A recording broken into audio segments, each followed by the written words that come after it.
Hello everyone, welcome to Barca News. It is May 29th, 2025, and one of the most promising La Masia players just signed his first professional contract with Barcelona. Also, there's one last thing that both Barcelona and Monaco need to agree on in order for the transfer of Ansu Fati. And finally, Dani Rodriguez will be a part of Hansi Flick's first team setup. We have a lot to discuss, so let's begin.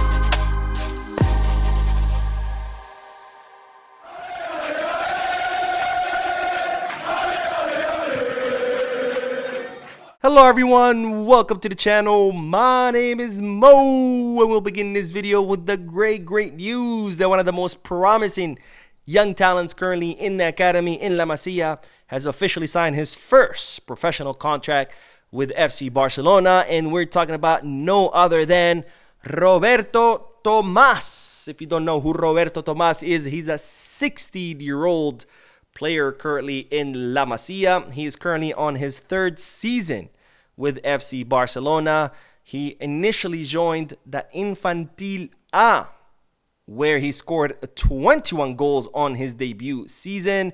He's a player that's versatile, that can play both as a striker, as a number 9, but can also play as an attacking midfielder, number 10. Two very difficult positions that this player has mastered both, and again, scoring 21 goals during his debut season. Now, during his second season, the normal course would have been for him to go from Infantil A to Cadete B, but he was so good that he skipped Cadete B and went from Infantil A to Cadete A.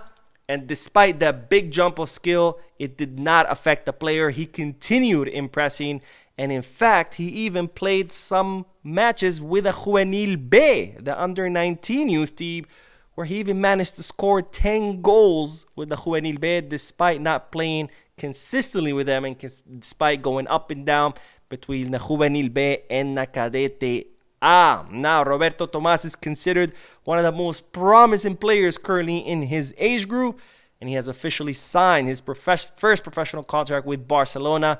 So this is, of course, big news for Barcelona. And for people who are always asking me, hey, Real Madrid are signing this guy and Liverpool are signing that guy, what is Barcelona doing?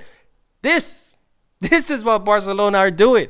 Renewing Lamine, renewing Cubarsí, renewing Pedri, renewing Gabi, renewing Fermin, renewing Valle, renewing Rafinha, working on the renewal of Kunde, working on the renewal of Frankie, working on the renewal of Marc Bernal, renewing young and up-and-coming promising players in the academy like Oscar Gistao, like Jofre Torrents, like Roberto Tomas. That's what Barcelona are doing. Over, I think, 15, maybe 20 renewals in the last few months. So you worry about Madrid signing Arnold, Trent Alexander-Arnold? Who cares? Barcelona have renewed close to 20 players in the last few months, and those do count as signings. So take a step back, look at the full picture, and stop focusing on what other teams are doing, because Barcelona are doing great things at home. Now, one player who did renew most recently is Ector Forn, another player who came up through the academy, and because he didn't have much minutes this past season, many clubs have approached him, including Valencia in La Liga and PSV Eindhoven, both teams who have made contact with the player and his agent to see if he'd be interested to look for minutes somewhere else. But it looks like Ector Forn has made the decision that he will not be leaving Barcelona, and he will be staying for the upcoming season, because he trusts that he can eventually earn the trust, or not the trust, but a spot on Hansi Flick's team. Now, I do like this move. Honestly, I would have preferred for Ector Forn to go somewhere else to get more minutes, not on a permanent transfer, but on loan, so he can get more minutes, continue developing, growing. But hey, if he wants to stay and fight for his spot, I mean, why not? After all, we have seen that Ector Forn definitely has a lot of potential, especially in the attack. Defensively, he leaves me wanting a lot more. But of course, he is still young, and not everybody's going to be like Lamine or Cubarsí, who are going to kill it at 17, 18 years old. I'm sure with more time, more experience, Ector Forn will become an incredible fullback. Now, on to the next bit of news, because it's been revealed that there's one thing only holding up the transfer of Ansu Fati from Barcelona to Monaco. Now, as I reported in a previous video, Ansu Fati has greenlit the move to Monaco. Barcelona and Monaco have agreed on all the terms of this transfer except for one. Now, Barcelona were hoping to offload Ansu Fati on a permanent transfer. However, they've reached an agreement with Monaco for a one-season loan. They've also agreed on the distribution of the salary because, of course, Ansu Fati has an incredibly high salary that most clubs cannot afford. So Monaco are not going to pay the entire salary. It's going to be distributed. We still don't know what the split is, but it has been agreed upon. And they've also agreed on the option to buy, where if Ansu Fati kills it at Monaco, Monaco will have an option to buy the player for 20 billion euros. Of course, the question is, Mo, if they've agreed on everything, what is still missing? And there's one thing that both clubs have yet to agree to, and that is the buyback clause, because Barcelona want to include a buyback clause in the contract in case Ansu Fati does end up killing it. Then they can, re-sign him in the future. Originally, Monaco were against this, but it's been reported that now they are on page. So the only thing they're trying to agree on is how much would that buyback clause would be for. So in other words, if Barcelona want to sign him in the future, how much would they have to pay to re-sign Ansu Fati? Now, Barcelona are kind of trying to accelerate the exit of the player because, of course, because of his huge salary, removing, even if it's part of that salary, would clear a lot of space on Barca's wage bill, which would allow them to sign players. And Ansu's also in a hurry to make a move because he needs to establish residency in Monaco by June in order for a more favorable tax law.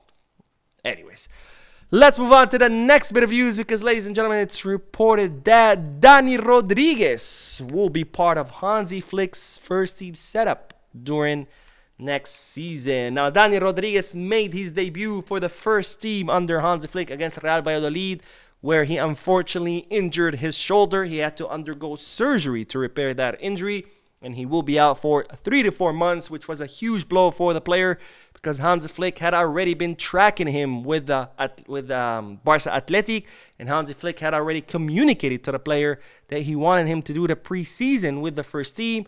But with this injury, Dani Rodriguez is going to miss most of the preseason.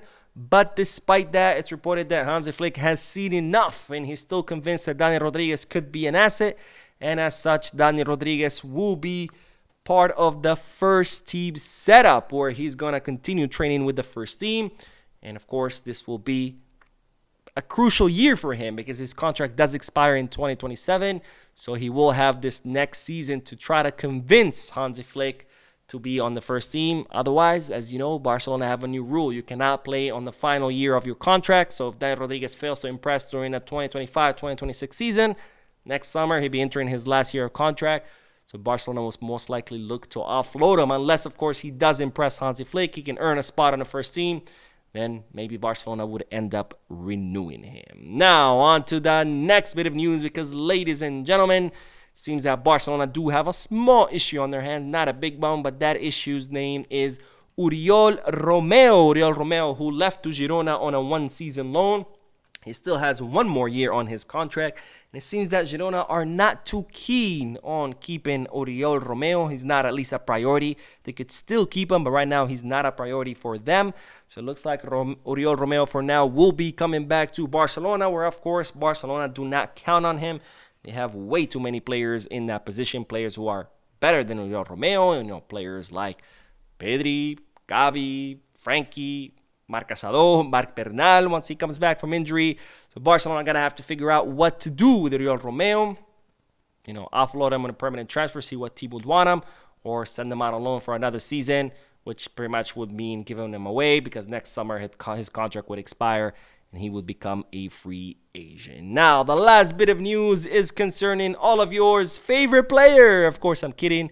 It's Luis Diaz because it looks like the Saudi club Al Nassr, now that they are going to be losing Penaldo, the crybaby Penaldo, they are launching a massive effort to sign Luis Diaz. And of course, Liverpool has demanded the same exact price as they're demanding from any club that approaches him, which is 85 million euros for the Colombian attacker, which of course confirms something that I've been saying here on the channel, that despite all the tweets, Instagram posts, and articles that you've read that Barcelona are going to sign Luis Diaz, I've said a million times that that's not likely to happen. Does Deco like Luis Diaz? Yes. Is he his number one option? Yes. But Barcelona cannot afford to spend 85 million euros on a player. So unless Liverpool lower their asking price, which it doesn't seem like they are, then the Luis Diaz signing most likely will not happen. Anyways, that is all the news for this video. I did upload another video before this one, so make sure to check it out. Don't forget to hit the like button, subscribe to the channel, drop a comment, and as always, Visca Barça.